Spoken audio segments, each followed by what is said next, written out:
Let me ask you something strange. If the world's most powerful investors, the people who manage trillions of dollars, who have entire research teams running numbers 24 hours a day, who have access to data you and I will never see, if those people published a detailed report every 6 months telling you exactly what they think is going to happen to markets, to your savings, to the economy, would you read it? Most people would say yes. Of course. Obviously. But here's the wild part. They do publish those reports. Every single major financial institution on the planet, Goldman Sachs, Morgan Stanley, Fidelity, Rowe Price, JP Morgan, they all release what are called mid-year and annual market outlooks. Detailed, research-heavy documents packed with their best thinking on where money is flowing, what risks are building, and which opportunities most people are completely missing. And almost nobody reads them. Not because people don't care about their money, but because these reports are written in a language that sounds like it was designed to keep normal people out. Full of phrases like yield curve dynamics, and credit dispersion, and geopolitical tail risk. Words that make your eyes go blurry after the first paragraph. So here is exactly what we are going to do today. We are going to go inside those reports. We are going to translate the most important ideas into plain, simple language that actually makes sense. And by the end of this video, you will understand what the smartest financial institutions in the world are thinking right now, in mid-2026, and more importantly, what it means for you. Because trust me, some of what they are saying is not what you would expect. Problem setup. Here is the mistake most people make when they think about financial news. They treat it like weather, something that happens to them, something outside their control that they just have to react to. Markets go up, they feel good. Markets dip, they feel sick. Oil prices spike, they panic. A headline says recession fears, they move everything to cash. A headline says record highs, they rush back in.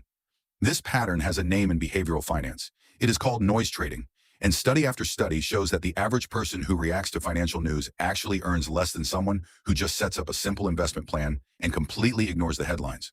But here's the paradox. Just because most financial news is noise does not mean all information is useless. There is a difference between reacting to yesterday's headlines and actually understanding the bigger picture of where the economy is heading over the next 12 to 24 months. One leads to panic and poor decisions. The other leads to perspective and smarter choices. The people who write these mid-year outlook reports are not trying to predict next Tuesday. They are trying to map out the terrain. Where are the mountains? Where are the valleys? Where are the roads that most people have not found yet? That is a completely different kind of thinking, and it is the kind of thinking we need to start doing with our own money. So let's build that map together. Core explanation. Let's start with the single most important thing to understand about where we are right now. Rowe Price, one of the largest investment management firms in the world, they manage close to $2 trillion in assets, just released their 2026 mid-year outlook, and the phrase they use to describe the current moment is worth paying attention to. They said, the risk for investors is mistaking resilience for calm. Read that again. Mistaking resilience for calm. What does that mean? Think about it this way. Imagine you are on a long road trip. The car is running fine. The engine is not making any strange sounds. You have not broken down. Everything seems okay. But underneath the hood, the oil is running low. The tires are slowly losing pressure. Nothing has gone wrong yet. But the conditions for something going wrong are quietly building. That is what Rowe Price is describing about markets right now. On the surface, things look remarkably okay.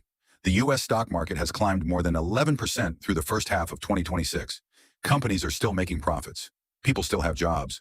The economy has not collapsed despite everything that has been thrown at it. New geopolitical conflicts, oil price spikes, persistent inflation that refuses to fully disappear. And that resilience is genuinely real. This is not a fake recovery. Companies are investing. Earnings are growing. The fundamentals are solid. But here is the catch. The market regime is changing. Quietly. Underneath the surface. And the investors who mistake things are fine right now for things will automatically stay fine are the ones who tend to get caught off guard. So what is actually changing? Let's walk through it. The first big shift is something called the broadening of market leadership. For most of the last few years, the stock market story has basically been the story of a handful of giant technology companies. You know the ones. The big AI players, the cloud giants, the chip makers. For a long time, if those few companies were doing well, the whole market looked like it was doing well. But the gains were not really spread around.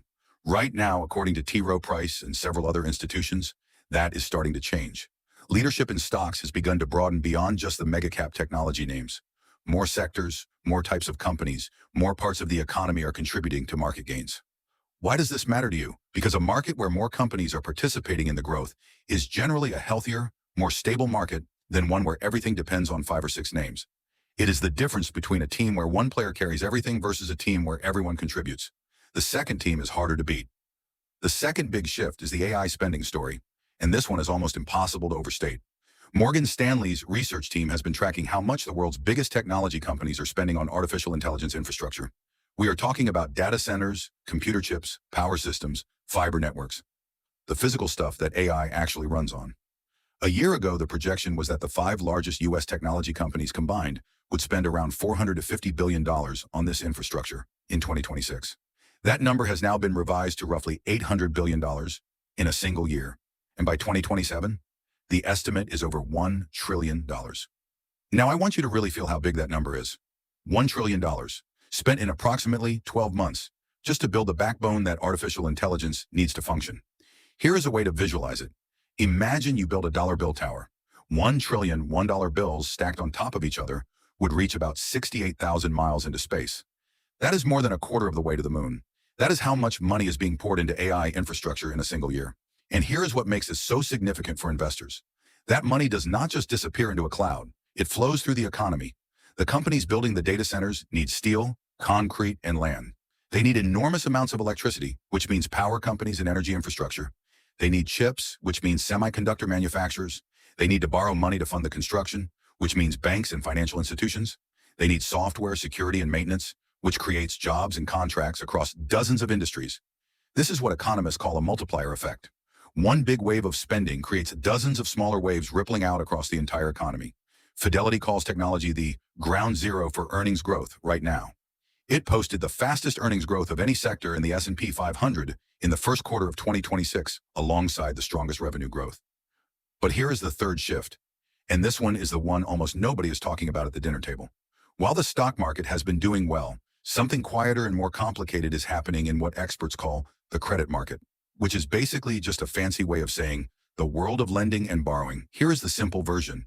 When companies want to build all this AI infrastructure and they do not have enough cash sitting around to pay for it, they borrow money by issuing what are called corporate bonds. A bond is basically a company saying, lend us money and we will pay you back with interest over time. Now here is the problem. When suddenly hundreds of companies all need to borrow enormous sums of money at the same time, the lending market gets flooded with new bonds. And when there are more bonds available than there are buyers, the buyers get to demand better deals, higher interest rates, better terms. Morgan Stanley put it bluntly. Even if these companies look perfectly healthy financially, investors may demand better terms simply because they have so many options to choose from. Too much supply, even of high-quality stuff, pushes prices down. What this means, in practical terms, is that the bond market, the part of the investing world that most people think of as the safe, boring, predictable part, is facing some unusual pressure right now. And Lord Abbott, another major investment firm, described the current environment as one where the gap between companies that are thriving and companies that are struggling is widening significantly. They called it dispersion. Some companies are going to do extremely well. Others are going to get left behind. And the difference between them is going to be more visible, not less, as time goes on. This is not the kind of market where everything rises together. It is the kind of market where knowing what you own actually matters. The deeper insight now, here is where we pull back and look at the bigger picture. Because all of these specific trends, the AI spending wave, the broadening market leadership, the stress building in credit markets, they are all pointing to the same deeper truth about investing that most people spend their entire financial lives avoiding. Markets are not monolithic. They are not one single thing that goes up or goes down. They are thousands of different stories happening simultaneously. Some stories are exciting, some are boring, some are quietly building towards something important. And the investors who understand this, the ones who look beyond the headline number and actually understand what is inside the market, are the ones who consistently make better decisions. There is a psychological concept called the availability heuristic. It basically means that our brains judge how important or how likely something is based on how easily we can picture it. If we see a dramatic stock market crash on the news, our brain thinks crashes are common and imminent. If we see markets at record highs every week, our brain thinks gains will go on forever. Neither of those things is accurate, but our brains do not naturally correct for this bias. We have to consciously override it. This is exactly what the experts at these institutions are paid to do. They override the noise. They look past the dramatic stories that dominate the headlines, and they ask a more boring but more important question. What does the data actually say about the next 12 to 24 months? Right now, the data is saying something nuanced. It is saying growth is real, but it is concentrated. Earnings are strong, but not everywhere.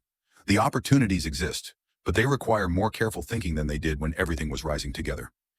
Rowe Price described this moment as one where the market regime is changing, not collapsing, not booming, changing, evolving into something that rewards more thoughtful, selective investing rather than just riding the wave.